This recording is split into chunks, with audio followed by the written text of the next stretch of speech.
राधा कृष्ण पादा सगुणा ललिता श्री विशाखान्वितांश्च हे कृष्ण करुणा सिंधु दीनबन्धो जगत्पते गोपेश गोपिकान्त राधाकान्त नमस्तुते तप्त कांचन गौरांगी राधे वृंदावनेश्वरी वृषभानुसुते देवी प्रणमामि हरिप्रिये वाञ्छाकल्पतरुभ्यश्च कृपा सिन्धुभ्येव च पतितानां पावनेभ्यो वैष्णवेभ्यो नमो नमो नमो ॐ विष्णुपदाय कृष्णपृष्ठाय भूतले श्रीमते भक्तिवेदांत स्वामी नामिने नमस्ते सरस्वती देवे गौरवाणी प्रचारिणे निर्विशेषा शून्यवादी पाश्चात्य देशकारिणे जय श्री कृष्ण चैतन्य प्रभु नित्यानंद श्री अद्वैत गदाधर श्रीवासादि गौर भक्तवृंद हरे कृष्णा कृष्णा कृष्णा हरे हरे हरे राम राम राम हरे हरे हरे कृष्णा कृष्णा कृष्णा हरे हरे हरे राम राम राम हरे हरे हरे कृष्णा कृष्णा कृष्णा हरे हरे हरे राम राम राम हरे हरे।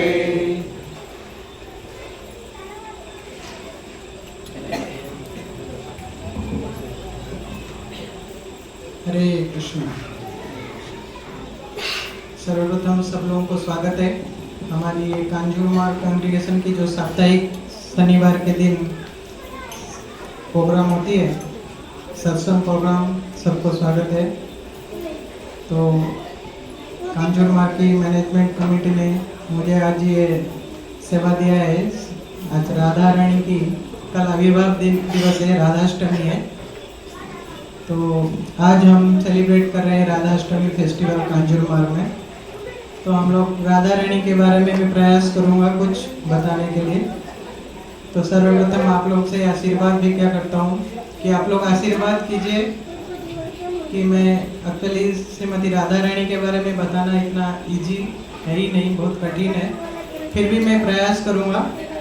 और मेरा जो ये प्रेजेंटेशन है ये एक कई वरिष्ठ भक्तों की लेक्चर से मैं कलेक्ट किया हूँ और भक्ति पुरुषोत्तम महाराज की जो लिखी हुई पुस्तक है श्रीमती राधा रानी, उससे ही कलेक्टेड किया हुआ है। राधा रानी की कुछ आविर्भाव लीला है और राधा रानी की कुछ ग्लोरिफिकेशन है इसमें।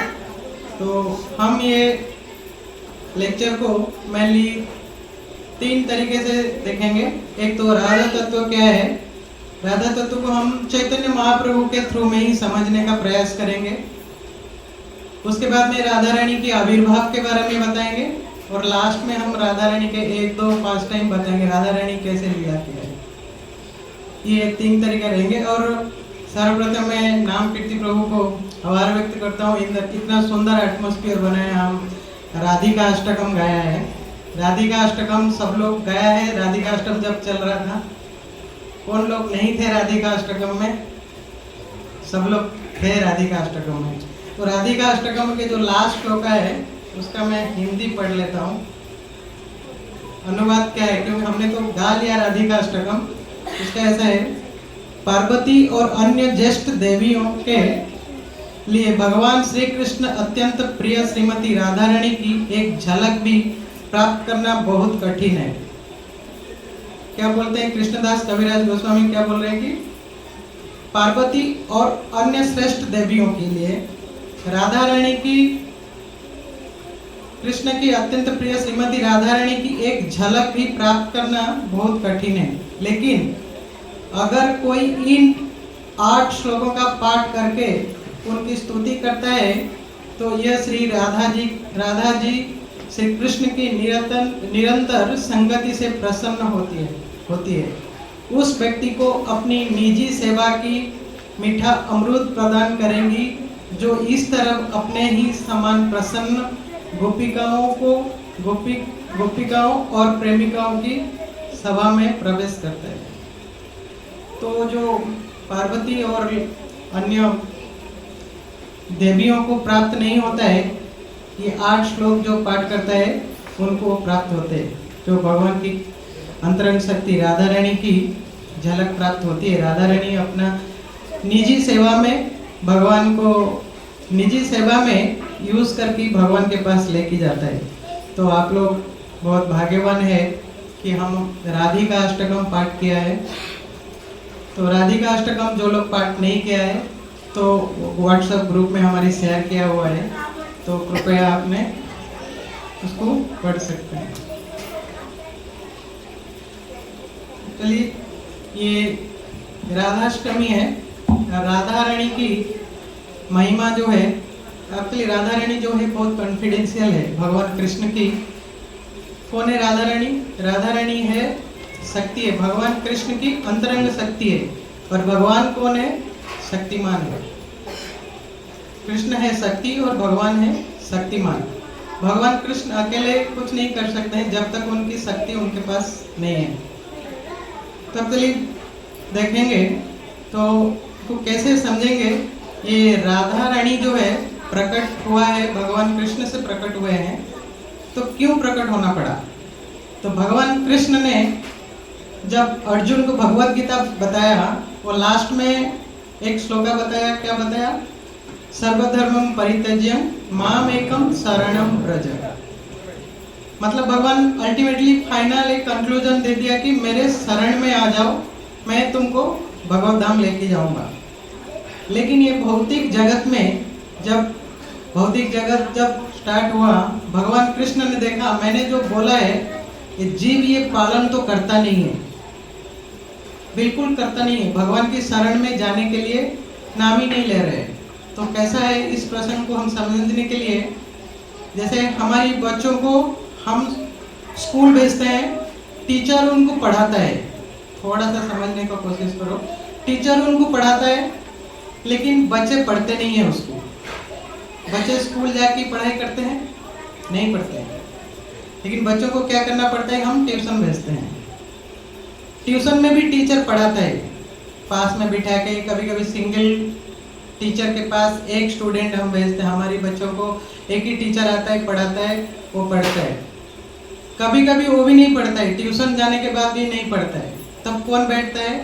पेरेंट्स जो होता है वो खुद उसके पास बैठता है और उसको पढ़ाता है, लिखाता है। जब वो लिखाता है तब जाके वो कुछ पढ़ता है, क्योंकि वो देखता है मेरा मम्मी भी पढ़ता है, मेरा पापा भी जब वो लिखता है ABCD लिखता है, तो वो बच्चा भी ABCD लिखना पड़ता। खाली टीचर तो पढ़ा देता है लेकिन स्टूडेंट पढ़ता नहीं है। इस तरफ भगवान कृष्ण ने जो मेरे शरण पे आओ बोल दिया है, लेकिन हमारी जैसे कंडीशन सोल कभी नहीं जाता है, ये करता नहीं है शरणागत भगवान के। तो इसलिए भगवान कृष्ण ने, क्योंकि भगवान की शरण लेने के लिए अपने जो भक्ति करना पड़ेगा। भक्ति क्या है? प्रभुपाद ने बताया डिवोशनल सर्विस, सेवा करना पड़ेगा। भगवान का सेवा करने कैसे किया जाता है, इसलिए भगवान जो अंतरंग शक्ति निकाला है श्रीमती राधा रानी, क्योंकि राधा रानी की ड्यूटी है यही है कि राधा रानी हमेशा व्यस्त रहते हैं किसको प्रसन्न करने के लिए? भगवान कृष्ण को प्रसन्न करते हैं। वो हमेशा सेवा में व्यस्त रहती है। मतलब सेवा की जो हायर स्टेज है ना, वो है श्रीमती राधा रानी। वो इतना सेवा करती है, तो बद्ध जीव जो है, हमारी जैसे बद्ध जीव जो है, वो सेवा को हम फॉलो करते हैं, तो हम वो जो भक्ति की जो थोड़ा भी लेस है हमको प्राप्त हो सकती है। तो इसलिए भगवान कृष्ण ने श्रीमती राधा रानी और इवन चैतन्य महाप्रभु जो आविर्भाव हुए हैं, तो ये इसीलिए आविर्भाव हुआ है। भगवान कृष्ण ने, हम उसका नेक्स्ट स्लाइड में देखेंगे कि चैतन्य महाप्रभु किस लिए प्रकट हुए हैं और उनका कैसे कैसे, मतलब भगवान कृष्ण के साथ क्या संबंध बनने के लिए वो आविर्भाव हुए हैं। राधा रानी जैसा है, क्या है, शक्ति है। और उन शक्ति से क्या होते हैं, राधा रानी की शक्ति से वैकुंठ में जो लक्ष्मी देवी है वो भी राधा रानी से ही आविर्भाव होते हैं। उसके बाद में द्वारका में जो भगवान कृष्ण की जितना रानियां हैं वो भी राधा रानी की ही एक्सपांसन है। और वृंदावन में गोपियां जो है वो भी श्रीमती राधा रानी की एक्सपेंशन ही है।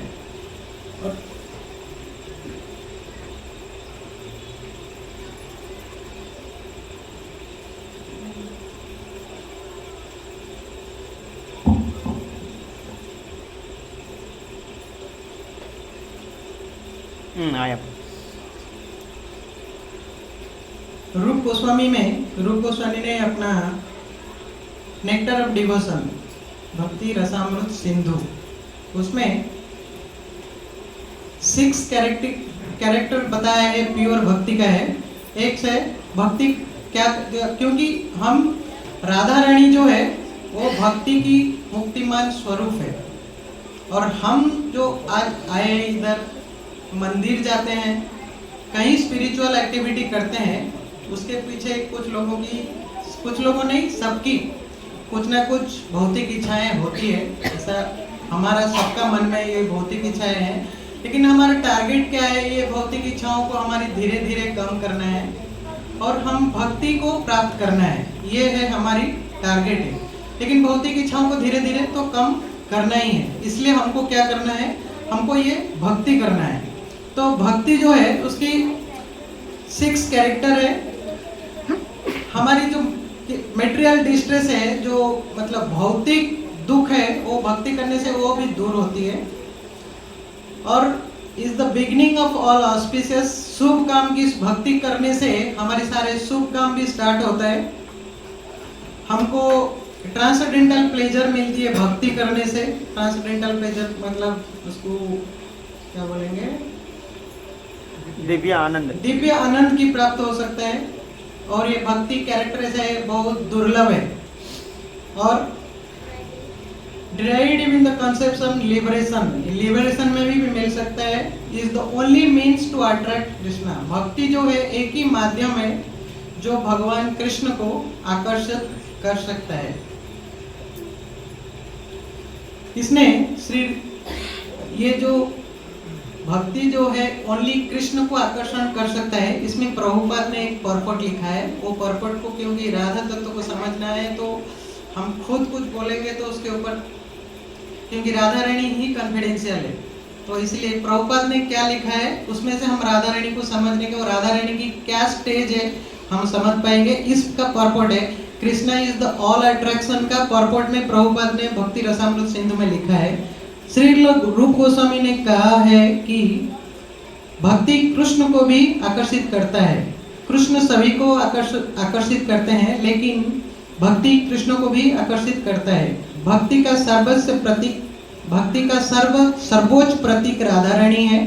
कृष्ण और मदन मोहन, कृष्ण को मदन मोहन कहा जाता है, जिसका अर्थ है कि इतने आकर्षण है कि वो हजारों कामदेवों को भी आकर्षण को पराजित करते हैं। लेकिन राधा रानी तो और भी अधिक आकर्षक है, क्योंकि वो कृष्ण को भी आकर्षित करती है।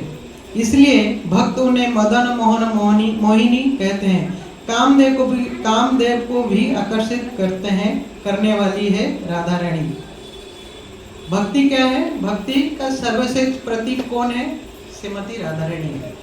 हम जिसको प्राप्त करने के लिए इच्छा कर रहे हैं उसका सर्वश्रेष्ठ सिंबल कौन है, श्रीमती राधा रानी है। लेकिन और कृष्ण को हम क्या कहते हैं, मदन मोहन कहते हैं, क्योंकि वो कामदेव को भी अट्रैक्ट करते हैं कृष्ण भगवान।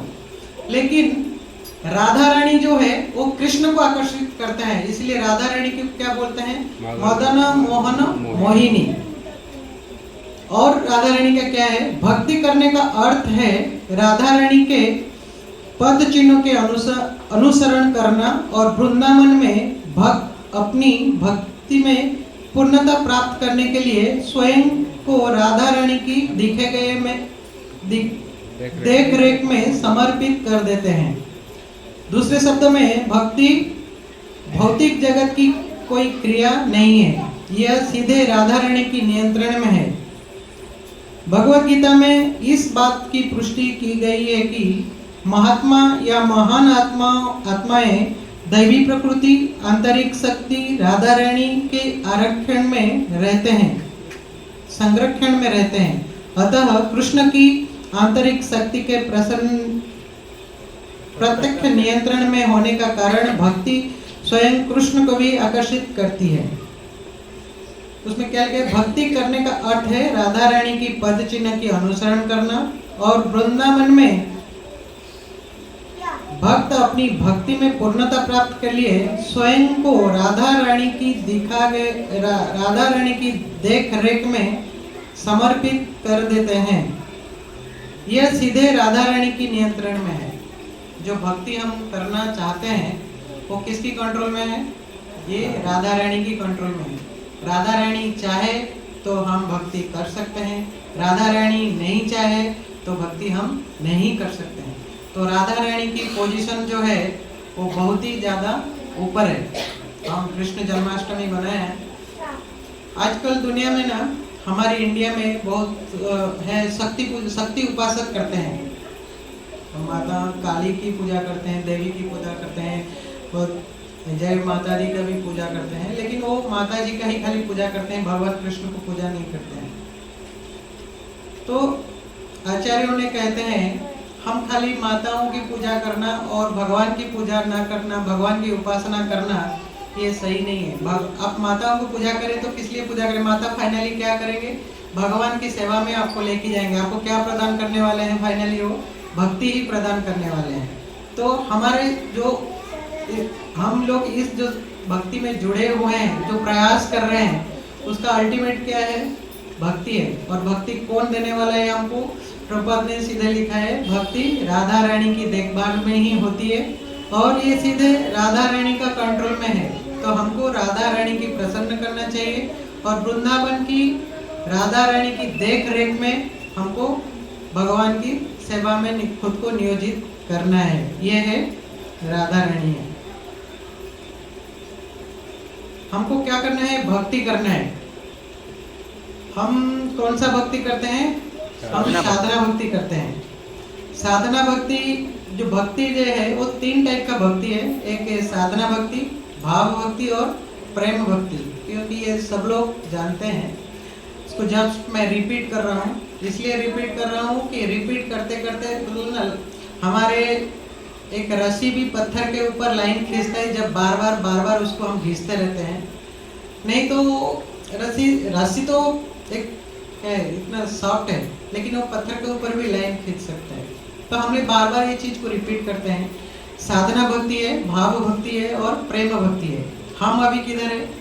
हम अभी कर रहे हैं जो साधना भक्ति। साधना भक्ति मतलब प्रैक्टिस कर रहे हैं, और प्रैक्टिस कर रहे हैं, लेकिन वो प्रैक्टिस का भी बहुत लो स्टेज में है।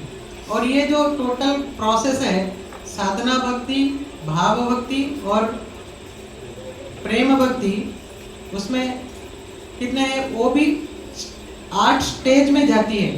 फर्स्ट क्या है होता है? श्रद्धा, साधु संग, भजन क्रिया, अनर्थ निवृत्ति, निष्ठा, रुचि, आसक्ति, भाव एंड प्रेम।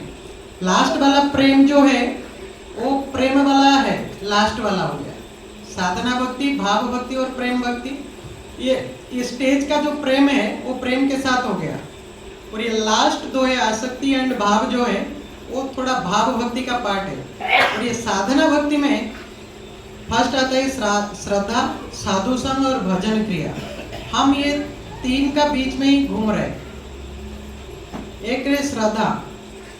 फर्स्ट क्वेश्चन है हम कहाँ है और हम क्या प्राप्त करना है। ये दोनों चीज हमको क्लियर होना चाहिए। मैं कहाँ हूँ और कहाँ तक जाना चाहता हूँ। ये 2 चीज जब हमको क्लियर होगा, हम धीरे धीरे हमारी लाइफ में हम प्रोग्रेस कर सकते हैं। हम साधना भक्ति कर रहे हैं, बोल रहे हैं हम साधना भक्ति कर रहे हैं, हमको जाना है कहाँ पे? प्रेम भक्ति प्राप्त करने के लिए जाना है। लेकिन साधना भक्ति में भी हम देखेंगे, फर्स्ट स्टेज आता है श्रद्धा।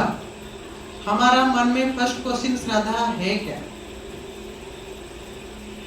तो इसमें हम कहाँ पे है हमको पता चलेगा। हम श्रद्धा है तो हम सत्संग में आना चाहिए, मंदिर जाना चाहिए, हमको जो प्रोसेस है उसको करना चाहिए। लेकिन हमारी श्रद्धा इतना दृढ़ता में है ही नहीं, एटलीस्ट मेरा तो नहीं है, क्योंकि मेरे पास इतना श्रद्धा होता तो मैं हर एक्टिविटी में पार्टिसिपेट करता था। लेकिन मेरे पास भी श्रद्धा जो है इतना नहीं है, श्रद्धा नहीं है, थोड़ा बहुत श्रद्धा है, इसलिए हमको थोड़ा बहुत साधु संग मिल जाते हैं, हफ्ते में एक बार मिलती है। कभी एक हफ्ता हमारा ये सत्संग प्रोग्राम मिस हुआ तो हमको साधु संग 15 दिन में मिलता है। सपोज 2 हफ्ता हमारी ये प्रोग्राम मिस कर दिया हमने, हमको साधु संग फिर महीने में भी मिलता नहीं है, तो हमको साधु संग प्राप्त नहीं होगा। मतलब ऐसा देखेगा तो हम श्रद्धा और साधु संग में ही घूम रहे हैं। ये दोनों थोड़ा बहुत हो रहे तो हमारा भजन क्रिया थोड़ा बहुत हो जाता है, वो भी होता है, वो भी बहुत मेहनत करके होता है, प्रयासों में होता है। अब आप बोल रहे हैं कि मैं श्रद्धा भी नहीं है मेरा और साधु संग भी नहीं है मेरे पास, तो मैं भजन क्रिया कर लूंगा खाली, ऐसा नहीं होगा। आपको ये श्रद्धा, साधु संग और भजन क्रिया ये तीनों करना पड़ेगा, तभी जाके आप अनर्थ निवृत्ति वो स्टेज में आप जा सकते हो। तो हमारी सिचुएशन किधर है, हम अभी फर्स्ट स्टैंडर्ड में भी नहीं है, हम अभी नर्सरी है, क्योंकि श्रद्धा भी हमारा में नहीं है, हम नर्सरी वाले स्टूडेंट है। तो नर्सरी से हमको पीएचडी लेवल राधा रानी जो है वो पीएचडी देती है, मतलब वो बोलते ना प्रोफेसर जो रहते हैं वो पीएचडी वाला थीसिस साइन करते हैं, वो है राधा रानी, थीसिस साइन करके भगवान कृष्ण के पास लेके जाते हैं, ये है। इसलिए महाराज हमेशा बोलते हैं हमारी राधा गोपीनाथ में राधा रानी दोनों हाथ में गार्लैंड लेके खड़े रहते हैं, मतलब दोनों हाथ भगवान की तरफ करते हैं कि एक्चुअली राधा रानी बहुत मर्सीफुल है, वो किसी का कोई दोष नहीं देखती है। कोई भी आता है ना सेवा करने के लिए, सब थोड़ा भी भाव है तो राधा रानी बोलती है ये मेरे से भी अच्छा सेवा करती है, भगवान कृष्ण आपने उसको स्वीकार कर लो, ये है राधा रानी का भाव। लेकिन हमारी भाव किधर है, हमारी तो भाव है ही नहीं, हम तो श्रद्धा स्टेज में ही घूम रहे हैं। हम एक दिन श्रद्धा आया तो मंदिर चला गया, दूसरे दिन श्रद्धा नहीं है कुछ है तो हम छोड़ दिया, मंदिर नहीं जाएगा। हमारी सिचुएशन कुछ खराब हो गया, मेरे साथ कुछ गड़बड़ हो गया तो मैं सोचता हूँ ये मैं क्यों भक्ति करूँ, आज गया इतना भक्तों से मिला, इतना सब कुछ हुआ, लेकिन फिर भी मेरे साथ ही ये गड़बड़ हो गया। तो हमारी सिचुएशन, हम नर्सरी स्टूडेंट हैं, कुछ लोग थोड़ा फर्स्ट और सेकंड स्टैंडर्ड तक गए हुए हैं, लेकिन फिर भी हमारे स्टैंडर्ड के नर्सरी फर्स्ट सेकंड थर्ड जाके फिर हम नर्सरी में आ जाते हैं, हम आगे नहीं बढ़ पाते हैं। मतलब अनर्थ निवृत्ति तो होता नहीं है हमारे, अनर्थ निवृत्ति होता था तो आज हमारी सिचुएशन और कहीं होता था, अनर्थ निवृत्ति तक हम नहीं पहुंचते हैं। ये 3 स्टेज जो है फर्स्ट में ही हम घूम रहे हैं अभी। और भजन क्रिया वो भी थोड़ा बहुत कभी कभी मिल जाती है, नहीं तो ये दोनों है। हम इसको प्रयास करेंगे तो धीरे धीरे धीरे हम भाव और प्रेम तक जा सकती है। लेकिन राधा, ये है हमारी सिचुएशन। राधा रानी का क्या सिचुएशन है ये हम देखते हैं। राधा रानी जो है वो प्रेम भक्ति में रहती है, और प्रेम भक्ति में ये है 7 स्टेज है उसमें। एक है स्नेह, मान, प्रणय, राग, अनुराग, भाव, और उसमें एक है प्रेम। ये है प्रेम भक्ति।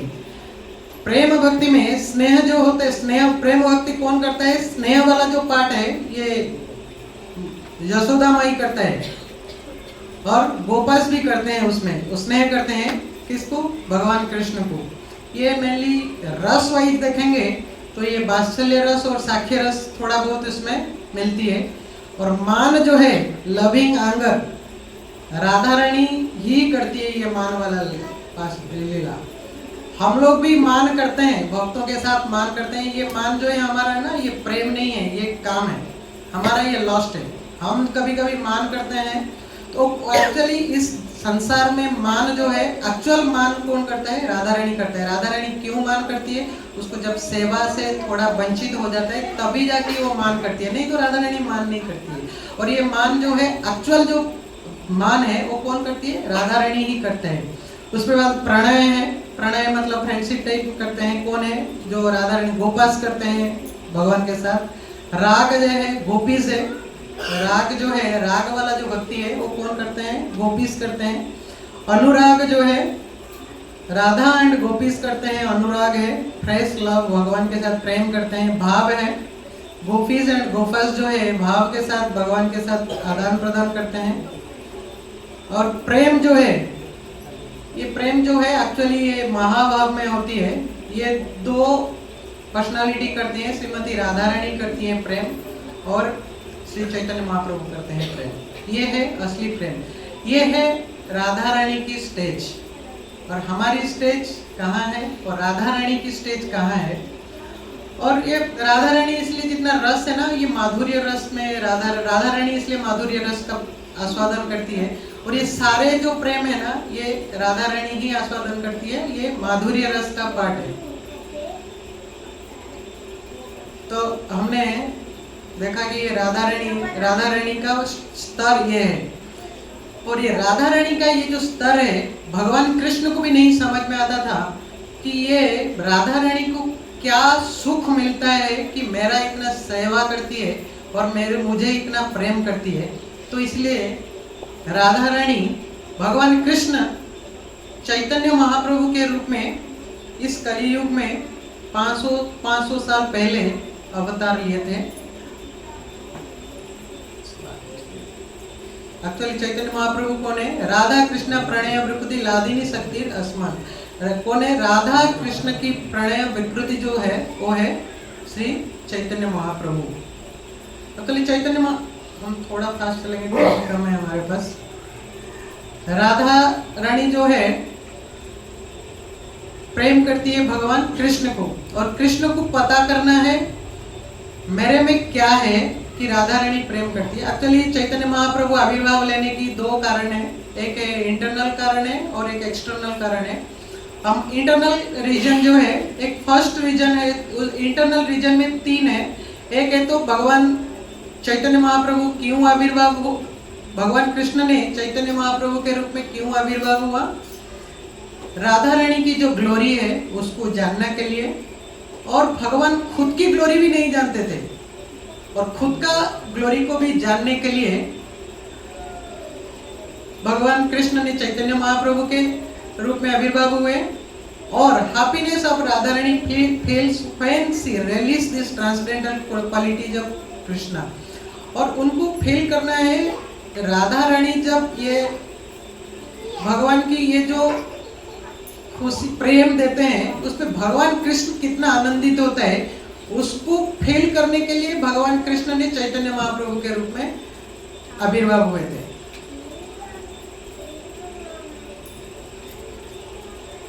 ये वाला श्लोक देख लेते हैं। उसमें चैतन्य चरितामृत 13.80 नामो विप्रो नाचो नरोपतिर नाव विषयो ना शूद्रो नाहं मणिच न च ग्रहपतिर न वसनस्तो यतिर्वा किंतु प्रद्योन निखिल परमानंद पूर्णात्मवेद गोपी भरती और पद कमल और दास दास दासानुदास। मैं ब्राह्मण नहीं हूँ, क्षत्रिय नहीं हूँ, वैश्य या शूद्र नहीं हूँ, ना ही मैं ब्रह्मचारी हूँ, गृहस्थ हूँ, वानप्रस्थ हूँ, ना सन्यासी हूँ। मैं तो केवल भगवान श्री कृष्ण की चरण कमल की दासों का दास हूँ। जो गोपियों की पालनहार है वह अमृत के सागर के समान है और भी वो विश्वव्यापी दिव्य आनंद की कारण है। वह सदैव तेजस्वी से युक्त रहती है। इधर ये राधा रानी चैतन्य महाप्रभु बताते हैं, ये कृष्णदास कविराज बोलते हैं भगवान चैतन्य महाप्रभु का मूड क्या है। चैतन्य महाप्रभु का mood means that is mood of Radha Rani. कैसे सेवा करना है? दास दास दासानुदास।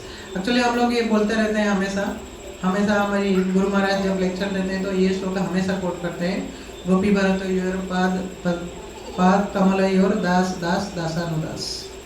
हम इसको प्रैक्टिकल लाइफ में हमारे जीवन में उसको ग्रहण करना चाहिए। दास दास और दासानुदास भाव में सेवा करना चाहिए। एक छोटा सा एग्जाम्पल है, हम जीवन में कैसे उतारेंगे उसको, हमारी भक्तों की माहौल में रहता है। सपोज हम प्रसाद में लाइन में खड़े हैं, कोई भक्त आगे आता है तो हम पीछे आके उसको आगे करना चाहिए। ये होता है मूड होता है भक्ति करने का। और ये है राधा रानी की मूड है। राधा रानी हमेशा किसी को ना किसी को आगे करती है। महाप्रभु भी अपने जीवन में ऐसा ही आदर्श दिखाया कि हमेशा आगे करना है किसी को, तभी जाके हम ये हमारी जो भाव है दास दास और दासानुदास ये कर सकते हैं। बोलना इतना बहुत इजी होता है, जब हम प्रैक्टिकली वो फील्ड में चले जाते हैं बहुत डिफिकल्ट होता है। लेकिन फिर भी हम साधना भक्ति कर रहे हैं तो इसको हम प्रैक्टिस करना चाहिए। जब भी याद आता है तभी भी हम किसी का ना किसी को आगे करना चाहिए, ना कि हम पीछे करना चाहिए। तभी उसमें क्या ना, एक्चुअली राधा रानी प्रसन्न होती है ये सब देख के, और राधा रानी जब प्रसन्न होते हैं तो उनके कंट्रोल में सब कुछ है। थोड़ा बहुत कृपा तो हमको मिल भी जाएगी, राधा रानी को हम प्रसन्न करेंगे तो। ये है एक्चुअली मूड है। अभी ये हो गया चैतन्य महाप्रभु की मूड के हिसाब से राधा रानी कौन है उनको थोड़ा बहुत हम समझने के प्रयास किए। अभी राधा रानी की कैसे राधा रानी आविर्भाव कैसे हुए। राधा रानी दो जगह पे आविर्भाव हुए हैं। एक गोलक वृंदावन में जो आविर्भाव हुए थे राधा रानी, फर्स्ट कैसे आविर्भाव हुए, एक बार भगवान कृष्ण ने रास मंडल में बैठे थे और उनको आनंद लेना था।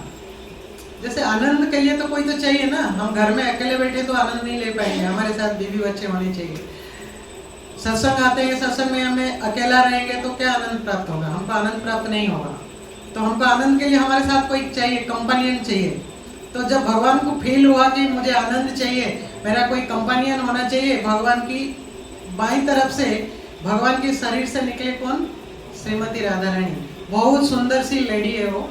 जैसे निकली राधा रानी बहुत ही सुंदर थी, येलो कलर गोल्डन कलर की है राधा रानी। और राधा रानी जैसे ही निकली और राधा रानी अपने आप को देखा और भगवान को देखा, भगवान बहुत राधा रानी, भगवान ने देखा राधा रानी को, राधा रानी भी सुंदर है। और राधा रानी ने देखा भगवान को और भगवान भी बहुत सुंदर है। ये देख के राधा रानी भाग के गई।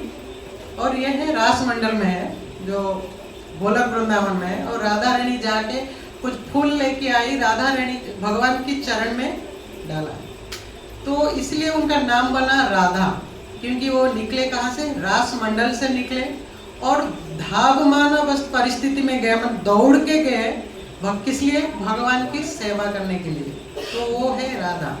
तो भगवान की राधा के नाम पे हमारे जो भक्ति की बहुत सारे, हम राधा भी एक बार बोल दिए ना तो हमकी राधा रानी की कृपा प्राप्त होती है, क्योंकि हम दौड़ की हमेशा तत्पर रहना चाहिए भगवान कृष्ण की सेवा करने के लिए। ये है राधा प्रकट हुए कहाँ, गोलक वृंदावन में। उसके बाद में राधा रानी की प्रकट हुई है हमारी ये भू वैकुंठ में। कैसे, मैंने धरती में कैसे राधा रानी प्रकट हुए, जब भगवान आने की तैयारी कर रहे थे तो भगवान राधा रानी को बोले आपको भी चलना है।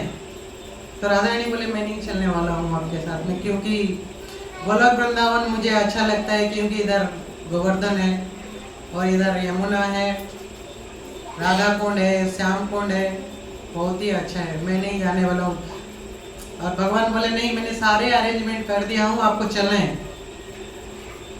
और तो जैसे राधा रानी सुनी कि उधर यमुना है और गोवर्धन है, राधा कुंड है और श्याम कुंड है, तो राधा रानी तैयार हो गए आने के लिए। और राधा रानी आविर्भाव के 3 स्टोरी भक्ति पुरुषोत्तम महाराज ने अपने पुस्तक में लिखा है। हम ये तीनों स्टोरी को सुनेंगे, उसके बाद में लेक्चर को विराम देंगे। और भी है कुछ, लेकिन देखेंगे सामयिक के हिसाब से थोड़ा बहुत हम डिस्कस करेंगे। एक है फर्स्ट, जो ये पिक्चर जो दिख रहे हैं राधा रानी कैसे है, वृषभानु देवी और कीर्तिदा माता जो है, वृषभानु देवी की पत्नी जो है कीर्तिदा माता है, उनकी विवाह की बहुत साल के बाद उनकी कोई संतान प्राप्ति नहीं हो रहा था। तो वृषभानु महाराज यमुना नदी में पानी में अंदर घुस के तपस्या करने लगे। बहुत साल तपस्या करने के बाद जब वो बाहर निकल रहे थे, तब एक सुंदर सी कमल की फूल बह के आया और वो 1000 पेटल्स थी, 1000 पंखुड़ियाँ थी वो कमल के अंदर, और इसके ऊपर एक सुंदर सी लड़कियाँ सोई थी। तो वो है, और उनको प्राप्त हुई थी, वो है श्रीमती राधा रानी। ये एक है। दूसरा एक आचार्यों ने लिखा है, ललित माधव भाई रूप गोस्वामी ने लिखा है उस किताब में। उसमें लिखा है हिमालय पर्वत जो है उनकी हिमालय की बेटी कौन है, पार्वती। पार्वती की हस्बैंड कौन है, महादेव। और महादेव पावरफुल है। तो महादेव तो राजेंद्र है, मतलब फाइट करेंगे तो किसी को भी परास्त करते हैं। उसी टाइम में एक विंध्य पर्वत है। विंध्य पर्वत को, हिमालय को देख के क्या एनवी, द्वेष आया। उन्होंने सोचा कि मेरे पास भी ऐसा कोई दामाद होना चाहिए जो ये महादेव को हरा सकता है। तो मैं भी राजेंद्र बनना चाहता हूँ, क्योंकि हिमालय राजेंद्र था, उसकी बेटी पार्वती है, उसकी हस्बैंड कौन है, महादेव है। तो उन्होंने तपस्या किया, ब्रह्मा जी का तपस्या किया, बहुत तपस्या किया। कौन? विंध्य पर्वत। तो उन्होंने जब तपस्या किया, तपस्या से ब्रह्मा जी प्रसन्न हुए और ब्रह्मा जी प्रसन्न होकर उनको तथास्तु बोल दिया। तो ब्रह्मा जी तो तथास्तु बोल दिया, ठीक है, तुमको ऐसा एक कन्या प्राप्ति होगी जिसकी पति जो है इतना शक्तिशाली होगी जो महादेव को हरा सकता है। तो ब्रह्मा जी आए टेंशन में, होगा कैसे, मैं तो तथास्तु तो बोल दिया है, लेकिन वो कैसे संभव है। तो इसलिए ब्रह्मा जी तपस्या करने के लिए, राधा रानी को प्रे करने के लिए, और राधा रानी को तपस्या करने लगे कि ये संभव कैसे है।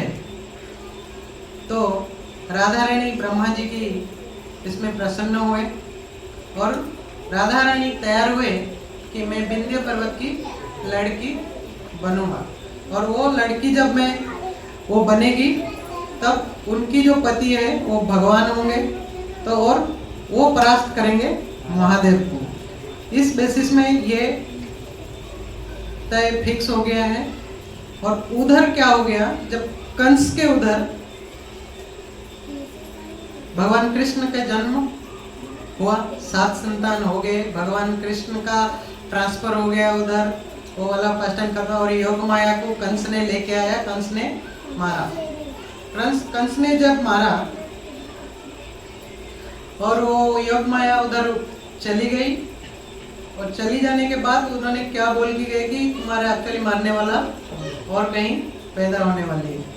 और योग माया जो कौन है, वो भी तो शक्ति है, भगवान की शक्ति है। उन्होंने बोल की गई कंस को कि और 8 शक्तियां भी पैदा होंगे इधर, और उसमें से तो 2 ऐसा शक्ति है, उन दोनों को जो विवाह करेगी वो राजेंद्र बनेगा, वो सबसे पावरफुल बनेगा, वो कभी मरेगी नहीं। तो ये भी बोल के चला गया। तो और उनका नाम भी बोल के चला गया, वो है चंद्रावली, राधा रानी, चंद्रावली, राधा रानी, पद्मा,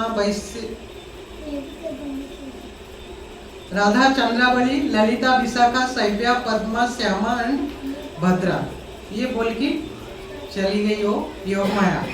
कृष्ण को आया, कंस को आया टेंशन। तो एक तो वो पुतना को बुलाया, उसको 2 काम दिया, बोला कि एक तो जितना बॉयज पैदा हुए हैं ना उनको मार दो, और जितना गर्ल्स पैदा हुए हैं ना उनको मेरे पास लेके आओ, क्योंकि उनको रखना है ना। क्योंकि 2 तो उसमें ऐसा है कि जिसको विवाह करने से वो अमर बनेगा और राजेंद्र बनेगा, सबको लड़ाई में लड़ देगा। लेकिन योग माया ने तो राधा रानी के तो ब्लेसिंग्स मिलाएगा विंध्य पर्वत का वाइफ को, कि उसमें पैदा होंगे कौन, चंद्रावली और राधा रानी पैदा हुए।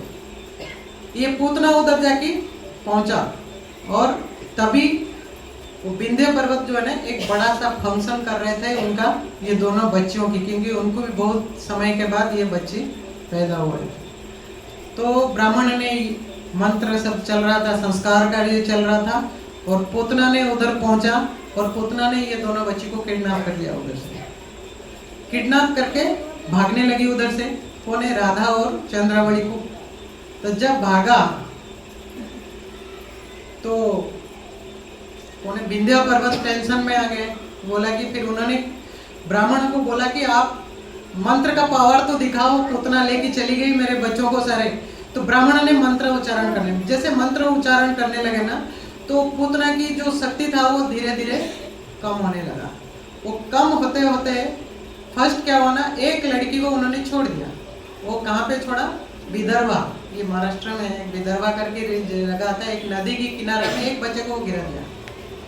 तो वो है चंद्रावली को उधर गिराया, और वो उनका राजा जो थे उधर भी, वो राजा ने उसको लेके गए। वो 5 साल तक उनके पास रखे। उसके बाद में वो 5 साल की जो बच्ची है वो जाम्बवान को दे दिया। वो जाम्बवान ने, इसलिए चंद्रावली जो है वो जाम्बवान के पास रहा। और ये राधा रानी को पूतना लेके चली गई। वो जाते जाते वो कहाँ गिरा है, और रावल में। जो किसको प्राप्त हुआ, ये पौर्णमासी को प्राप्त हुआ। पौर्णमासी ने उनको किसको हैंड ओवर किया, मुखरा। मुखरा कौन है, ये कीर्तिदा की मम्मी है, वृषभानु की सास। उधर क्या किसको गिराया, राधा रानी को गिराया। और राधा रानी किसको अभी उधर प्राप्त हुआ, मुखरा को। और मुखरा ने देखा मैं वृषभानु और कीर्तिदा उनकी बेटी है, उनको संतान नहीं था, तो ये राधा रानी जो है उनको दे दी। ये तो इस तरीके से वृषभानु और कीर्तिदा को ये राधा रानी प्राप्त हुआ है। ये एक महात्म्य है। और एक जगह पे वर्णना है, एक बार सूर्यदेव ने तपस्या किया भगवान कृष्ण की। तो भगवान कृष्ण को बहुत तपस्या करने के बाद भगवान कृष्ण ने प्रकट हुए, और भगवान सूर्यदेव ने उनको इच्छा प्रकट किया कि मैं जो गोलकेश्वरी है श्रीमती राधा रानी को मेरी बेटी की रूप में प्राप्त करना चाहता हूँ। तो भगवान ने प्रसन्न हुए, बोले ठीक है अभी तो आप नहीं कर सकते हो, क्योंकि अभी तो पॉसिबल नहीं है, क्योंकि राधा रानी अभी गोलोक वृंदावन में है।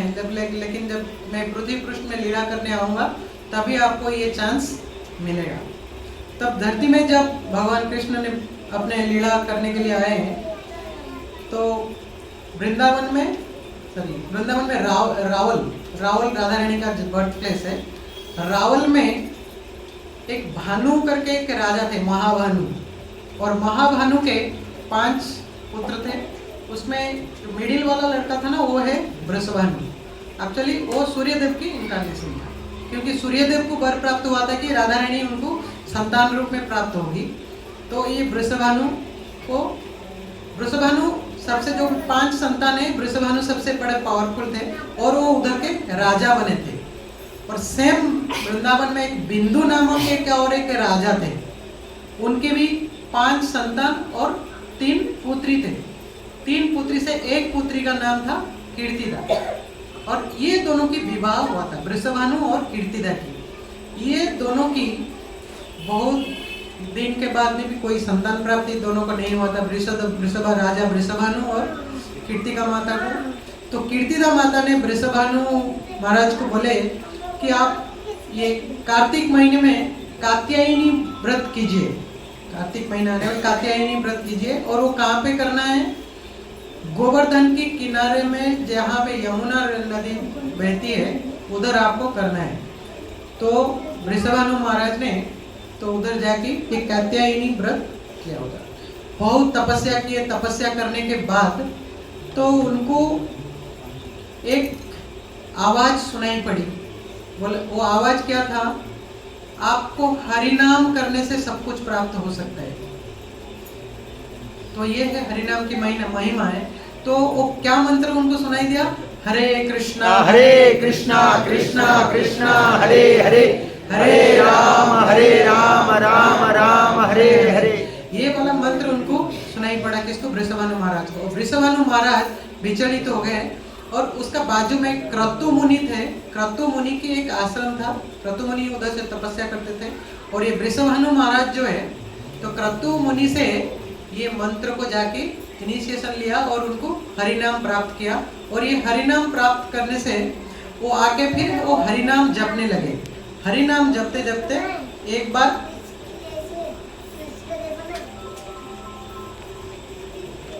फिर कात्यायनी माता जो है वो प्रकट हुए। कात्यायनी माता प्रकट हुए और वृषभानु महाराज को बोले आपको क्या चाहिए। वृषभानु महाराज बोले मैं आपका दर्शन मिला वही है, और आपको तो अंतर्यामी हो, आपको सब कुछ पता है, तो और मैं क्या मांगू आपको। तो कात्यायनी माता जो है उनको एक बॉक्स दिया, एक गोल्डन बॉक्स, अंडा शेप का एक बॉक्स दिया। बोले कि ये लो, ये बॉक्स में आपको जो इच्छा है वो प्राप्त हो जाएगी। तो बॉक्स जब घर में लेके आए, ओपन किए तो उसमें कौन थी, श्रीमती राधा रानी थी। तो ये है राधा रानी का प्रकट में लिए धराधाम में प्रकट होने की 3 रीजन है। और नारद मुनि जब आए थे, एक बार गोलोक में घूम रही थी, तो जब देखा गोलोक खाली दिख रहे, कोई दिख नहीं रहे, क्या हो गया इधर, तो उनको पता चल गया कि भगवान ने अपना लीला करने के लिए लगता है चला गए। तो नारद मुनि फिर भी धरती पे आए। तो फिर यशोदा माई का घर में गए तो उनको कृष्ण को मिला। यशोदा माई बोला कि मेरे बच्चे को आशीर्वाद करो, और नारद मुनि भगवान कृष्ण को आशीर्वाद किए, क्या दंडवत प्रणाम किए। तो फिर और तभी नारद मुनि को ये एंजाइटी हुआ कि भगवान कृष्ण आए तो राधा रानी भी आई होगी इधर। तो उन्होंने राधा रानी को फिर ढूंढने लगी। तो फिर बहुत सारे जहाँ जहाँ पे बच्चे पैदा हुए थे उनका घर में गई। तो नारद मुनि है, भक्त है, राधा रानी की भक्त है। तो उन्होंने एक बार जाके फिर पहुंची किधर, वृषभानु महाराज के घर में। वृषभानु महाराज बोले कि वृषभानु महाराज को बोले आपके घर में कोई बच्ची पैदा हुई है। उन्होंने बोला हाँ मेरा एक लड़का हुआ है ऐसे दामा करके। तो क्योंकि तब तक ना राधा रानी बहुत मतलब आंख नहीं खुलती थी, ना रोती थी, ना सुनती थी, ना कुछ करती थी, ऐसे ही पड़ी रहती थी। मतलब वृषभानु महाराज संतान तो प्राप्त हुआ था लेकिन उनका मन में कोई खुशी नहीं थी, क्योंकि उनका जो संतान है कोई एक्टिविटी ही नहीं कर रहा था। तो नारद मुनि को हिचकिचा रहे थे कि बताने के लिए मैं। तो फिर नारद मुनि क्योंकि उनका भाव को समझ पाए, बोले कि कुछ आप बताना चाहते हो तो बताओ क्या है आप। तभी वृषभानु बोले मेरा और एक बच्ची भी हुई है लेकिन उसकी ऐसा सिचुएशन है, तो आप तो साधु हो, आप कुछ कर सकते हो क्या मेरे बच्चे को। तो बोले लेके चलो मुझे दिखाओ। तो वृषभानु महाराज उनको लेके जाते हैं, राधा रानी को दर्शन कराते हैं। तो राधा रानी को जैसे देखते हैं नारद मुनि को समझ गए ये तो राधा रानी है स्वयं। तो फिर बोलते हैं कि आप सब चले जाओ, मैं उनको दर्शन करता हूँ थोड़ा, कि आप मैं कुछ करने को प्रयास करता हूँ कि वो कुछ एक्टिविटी कर पाएगी। तो फिर इन्होंने दरवाजा बंद के जब गए, नारद मुनि दंडवत प्रणाम किया उनको, क्योंकि नारद मुनि को अच्छा नहीं लग रहा था कि इनके सामने में उनका ये बच्चे को दंडवत करूँ, ये क्या सोचेंगे। तो फिर नारद मुनि जैसे उनको बाहर निकाला, दंडवत प्रणाम किया, तभी राधा रानी क्या हुआ अपना प्रकट हुए उधर, और अष्ट सखियों के साथ प्रकट हुए। और नारद मुनि देख के पूरा मतलब अवाक हो गया, उनका मुंह से एक शब्द भी नहीं निकल पा रहे। मतलब ऐसा हो गया ना, हम खड़े हैं और हमारा सामने इतना बड़ा कोई पर्सनालिटी सडन आ गया। मतलब हम जा रहे हैं, हमारे घर में दरवाजा खोला था, नरेंद्र मोदी ऐसे आ गया, कोई बड़ा आदमी आ गया। तो हम भी तो उधर ऐसे ही हो जाएगा कि क्या हो गया, कि मेरा घर है कि क्या है, कुछ समझ में नहीं आएगा हमको भी। तो इस तरीके से राधा रानी भी उधर प्रकट हुए उनको, और अष्ट सखियों के साथ में प्रकट हो गई राधा रानी।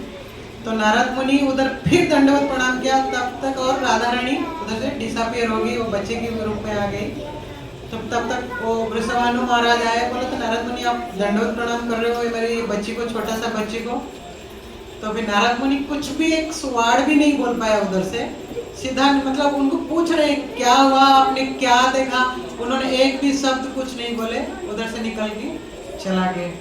तो इस तरीके से धीरे धीरे ये बात ब्रज में फैल गया कि वृषभानु महाराज की एक लड़की भी हुई है, जिसको सारे लोग देखने के लिए आए कि उनका बच्चे बात नहीं करता है ऐसा करके। तो एक बार फिर यशोदा माई और नंद महाराज अपने कृष्ण को लेके आए, और कृष्ण का आते हुए देख, कृष्ण जब आया है उनका घर एक सुवासित सुगंधित माहौल बन गया है। तो राधा रानी को पता चल गया कि मैं जिस समय की वेट कर रहा था तभी वो आ चुकी है। तो भगवान कृष्ण भी छोटे ही थे, क्योंकि 15 दिन के ही गैप है। तो भगवान कृष्ण ने जब जाके राधा रानी के वो पालकी में जिसमें सोई थी उसको टच किया, तो राधा रानी पहला देखा किसको, भगवान कृष्ण को देखा। श्रीमती राधा रानी की जय। तो ये राधा रानी जब आंख खुलती है तो कौन देखना चाहती है, भगवान कृष्ण को ही देखना चाहती है। भगवान कृष्ण को नहीं देखेगा तो आंख नहीं खुलती है। तो मतलब राधा रानी का ये भाव है, ये इच्छा है भगवान को मतलब प्रेम करने का। मतलब देखूं तो कृष्ण देखूं, करूं तो कृष्ण के लिए करूं, ये जीवन में धारण किया तो कृष्ण के लिए ही धारण करूं। ये है राधा रानी का मूड है। मतलब किस तरीके से वो सेवा करती रहती है। और हम ये खाली एक श्यामानंद पंडित वाला मैं बताऊंगा, उसके बाद में हमें कथा को विराम देंगे। कृष्णदास करके एक भक्त है, उनका नाम दुखिया, वो मिदनापुर में रहते थे। तो उनका इनिशिएशन हुआ था हृदय चैतन्य से। तो उन्होंने उनकी नेम दिया था क्या, कृष्णदास। और कृष्णदास मिदनापुर से कहाँ गए, वृंदावन में सेवा कर रहे थे। किसके अंडर में रहे? कि जीव गोस्वामी के अंडर में। जीव गोस्वामी के पास कौन थे पहले से? नरोत्तम दास ठाकुर और श्रीनिवासाचार्य। ये जीव गोस्वामी के अंडर में शरण लेते थे और उनसे शिक्षा शास्त्रों की अध्ययन करते थे और सेवा करते थे। तो एक समय की बात है जब ने ये कृष्णदास ने बहुत, उनका मन में बहुत भाव आया, उन्होंने इच्छा प्रकट किया जीव गोस्वामी की कि मुझे राधा रानी की, मतलब राधा गोपीनाथ की अंतरंग कुछ सेवा करनी है, तो मुझे क्या करना पड़ेगा?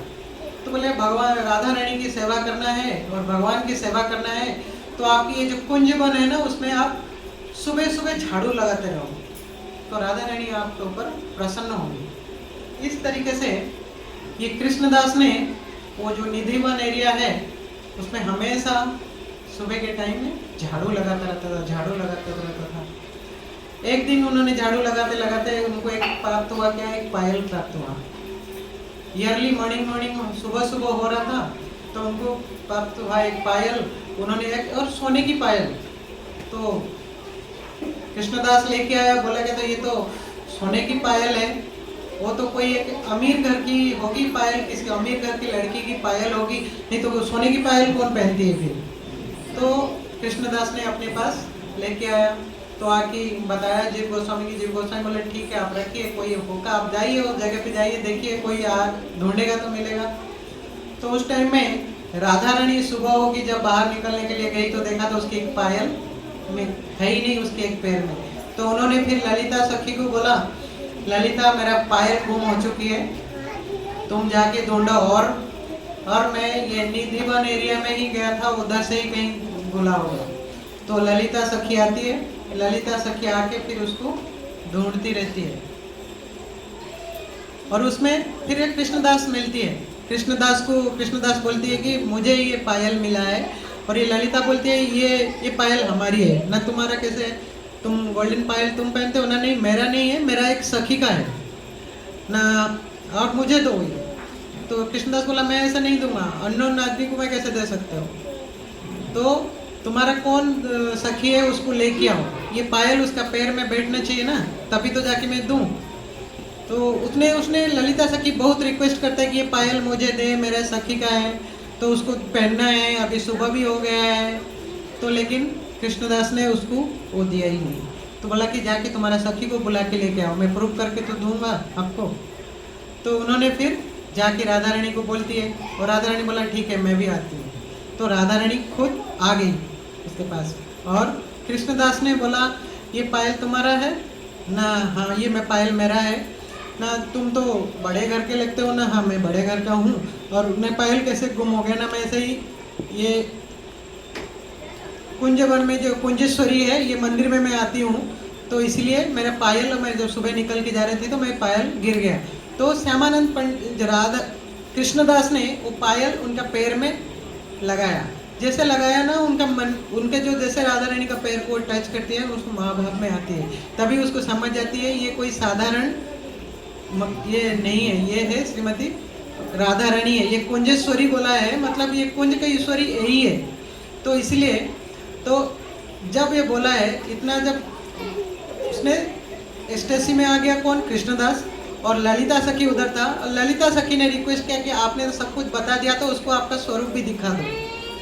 तो उस टाइम में क्या होना, राधा रानी अपना रूप भी दिखाया किसको? कृष्णदास को।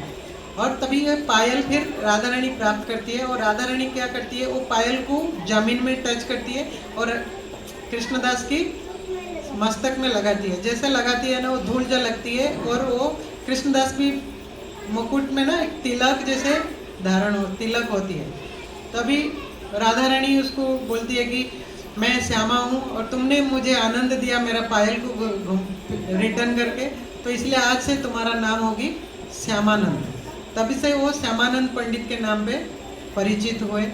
और श्यामानंद पंडित क्या हुआ है, उनका तिलक कैसे धारण हुआ? जैसे कि ये पायल जो है ना, पायल जैसे टच हुआ था, जिस तरीके से एक सिंबल बनी थी उनका सर पे, उस तरीके का ना उन्होंने तिलक धारण किए थे। वैष्णव तिलक से थोड़ा सा उनकी मोटी सी तिलक होते हैं, जो श्यामानंदी होते हैं वो ऐसे तरीके के तिलक पहनते हैं। तो उनका ये बात जो है उन्होंने तिलक जो चेंज किया, ये बात किसको पता चला? उनकी गुरु जो हृदय चैतन्य है उनको उधर बंगाल में पता चल गया कि इन्होंने तो कुछ अपभ्रंश कर दिया है, अपना मर्जी से कुछ कर दिया है। तो इसलिए उन्होंने क्या किया ना, उसको बुलाया तुम तुरंत इधर आ जाओ। तो उन्होंने क्रोध में आया कि ऐसा कैसे हो सकता है, तुमने अपने ही तरीके से कुछ तिलक धारण किया। उन्होंने फिर उनको पकड़ के उनका तिलक को पोंछने लगा, और उन्होंने जैसे हृदय चैतन्य ने उनका तिलक को जैसे पोंछने लगा ना, वो तिलक और बढ़ते चला गया और दिखने लगा, ज़्यादा दिखने लगा। तो तभी उनको समझ में नहीं आया कि ये क्या हो रहा है। तभी फिर उसी दिन रात में राधा रानी उनको प्रकट हुए, बोले कि ये जो है ये कृष्णदास ने, ये श्यामानंद पंडित है, वो मेरा आनंद प्रदायक है और मेरा कृपा उसको प्राप्त हुआ है। तो इस तरीके से हृदय चैतन्य राधा रानी का भी, हृदय चैतन्य को भी राधा रानी का कृपा प्राप्त हुआ है। इस तरीके से राधा रानी की बहुत सारे महिमा है। हम हमारी कथा को इधर विराम देंगे। कल राधाष्टमी है, हम थोड़ा बहुत हमारी मूड को बना रखें। तो कल मंदिर में बहुत बड़ा प्रोग्राम है, वो सीनियर भक्तों की गौरांग प्रभु की लेक्चर है। तो एक्चुअली हम गौरांग प्रभु से सुनेंगे तो एक्चुअली राधा रानी के मूड कैसा है, राधा रानी को किसी तरफ से हम वर्शिप करना चाहिए, तभी जाके एक्चुअली हम भक्तों के संग में ये भक्ति कर सकते हैं। और ये एक राधा रानी की लोटस फीट था, जस्ट मैं बता देता हूँ। ये है राधा रानी की चरण। राधा रानी के चरण में ना बहुत सारे चिन्ह है, कमल है, शंख है, चक्र है, अम्ब्रेला है, छतरी है, और मंदिर एक है, एक रथ भी है। एक्चुअली हर सिंबल के ऊपर, हर जो चिन्ह है, ये चिन्ह के ऊपर हम ध्यान करेंगे ना, हमको अलग अलग चीज भी प्राप्त होगी। तो उसमें एक विस्तार लेक्चर होगी राधा रानी की चरण कमल के ऊपर। लेकिन ये चिन्ह के ऊपर हम मेडिटेट करना चाहिए कभी भी। तो हमको जैसे वैराग्य प्राप्त होता है, हमको भक्ति प्राप्त होती है, हमको ऐश्वर्य भी प्राप्त होती है। ये राधा रानी का जो चरण कमल में जो चिन्ह है उसके ऊपर हमको ग्रहण करेंगे। तो